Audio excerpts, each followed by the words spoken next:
Nay, Bunso, pasensya na ha. Pasensya na kung kahit ilang beses na kayod ko na hindi ko pa rin mapunan lahat ng ating pangangailangan. Inaamin ko na minsan nakakapagod, ngunit sinusubukan ko pa rin dahil para ito sa kinabukasan nating pamilya. Charlotte, tara na. Andiyan na si Sir. Sige, ito na.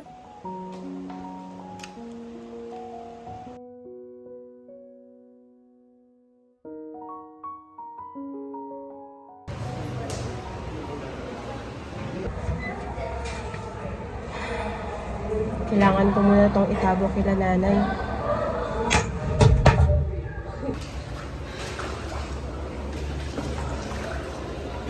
Hoy, hindi ka pa naghugas dyan! Bilisan mo pala itong gagawin! Opo, boss. Ito na po.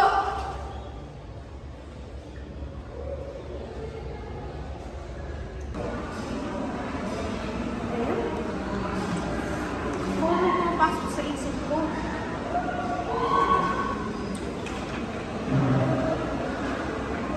Uy, Charlotte, hindi na pa kita hinahanap. Sabi mo sabay tayo mag-lunch. Sabi mo rin, sabay tayo mag-review ng Red Dem. Ano ba kasi problema mo? Nakikita mo ba nag-aaral ako eh? Wala na ako pumapasok sa isip ko. Ano ba kasi problema? Kung wala rin nararamdaman ko.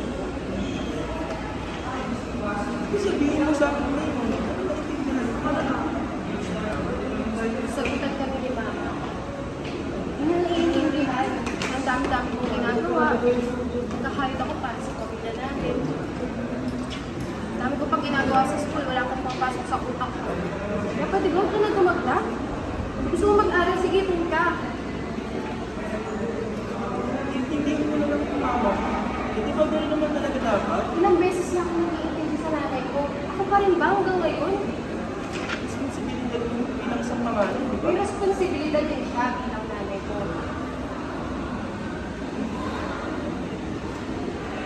Ano, hindi ka pa alis? Tara na!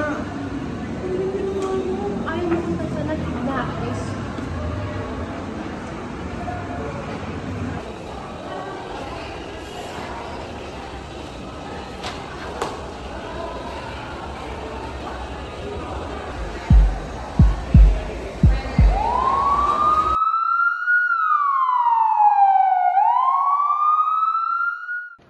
Nahangit ko naman.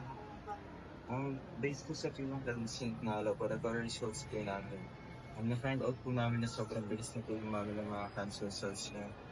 Mabilis po silang nag-multiply at kung hindi po yung maaagapan through surgery, ang maaari po ng 4 months to 24 4 months? Hindi dapat ito malaman ni inay.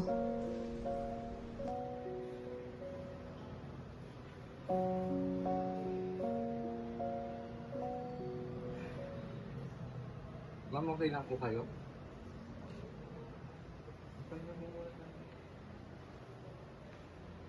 Oo, wala na namang pera. Kulang na naman. Kailan kaya magbibigay si Charlotte? Tanong ba yun? Ma, Ano? sabi ng administrator sa akin, ilang buwan na tayo hindi nakapagbayad ng tuition. Hindi ako makakatuloy sa next year kung hindi magbibigay ng tuition si Ate Charlotte. Naku, wala pang binibigay ng ate mo. Ang dami ko pang iniisip sa bayarin sa bahay. Bakit ba ang tagal-tagal niya magbigay? Ewan ko rin. Maghintay na lang tayo. Naku. Feeling ko nagdadamot na yun sa atin eh. Alam lang siya na lang inaasahan natin eh. Naku, anak. Tinitipid niya pa tayo. Sabay-sabay na bayarin natin. Hintay muna tayo sa ate mo at hindi ko na rin alam kung saan tayo kukuha ng pera. Naku. Bahay na ako, Nay. Ate, Oh, kamusta naman, Bunso? yung sinasabi ko sa'yo yung tuition ko. 5 months na tayong hindi nakakapagbayad eh. Hindi ba sabi ko naman sa'yo, ilang araw na lang, mabubuo ko na yun. Ate, ilang beses na tayo nakikiusap sa administration office. Ako din naman eh, nakikiusap na din ako sa boss ko. Ilang araw na lang. Bigyan mo ko ng tatlong araw. Ate, hindi mo ba naiintindihan?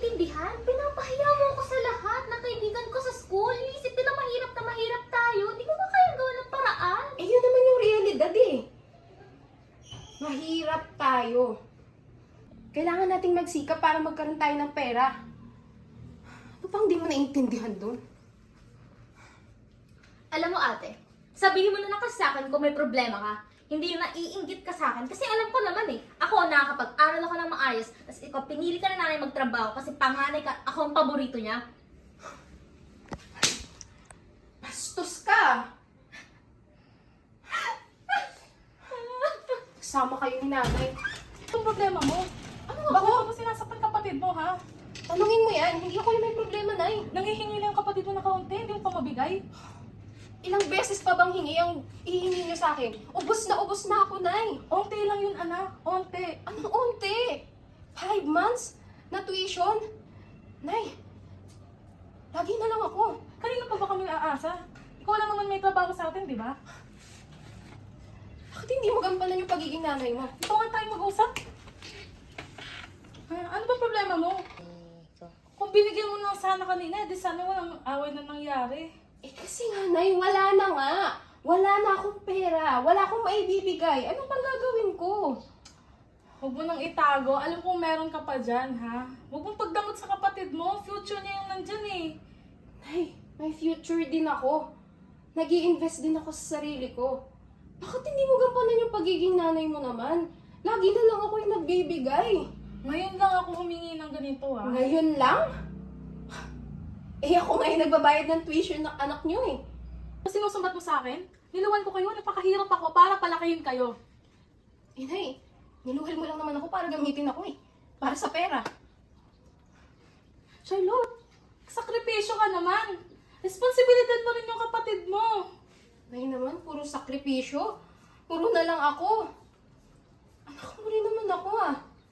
Tsaka bakit pinapapili mo ko? Nay, kung mahal mo talaga ako, hindi mo ko papapiliin. Hindi mo ko papapiliin na kung uunahin ko yung sarili ko. O kayo.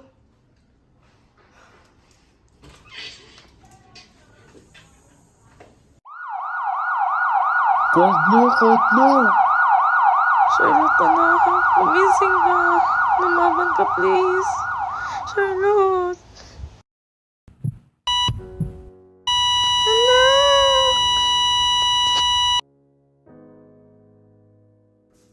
Ano? Ang dami-dami naman dito sa bahay.